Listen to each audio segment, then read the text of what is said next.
Hi everybody, it's Dr. Hydro here. So I want to take you along for another installment of my weekly maintenance where I am taking down my hydroponic tomato plants that are outside in my screened-in enclosure. The kids are swimming in the pool, so I figured I could get this done while I watch them.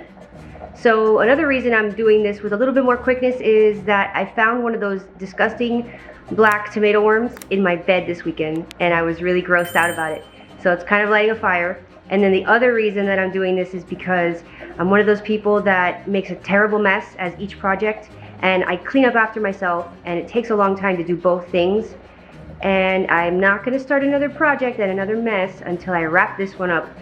And I have other projects that I'm dying to work on, so here we go for another weekly tomato plant maintenance installment. Stay tuned.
Well, as you can see, I did a lot of work. My camera didn't quite make it through the entire takedown of the frame of my tent, but at least you got to see the work. How it can be really easy to take down tomato plants. It doesn't have to be a big giant mess, but it is part of the process, so be sure you're ready to commit to that.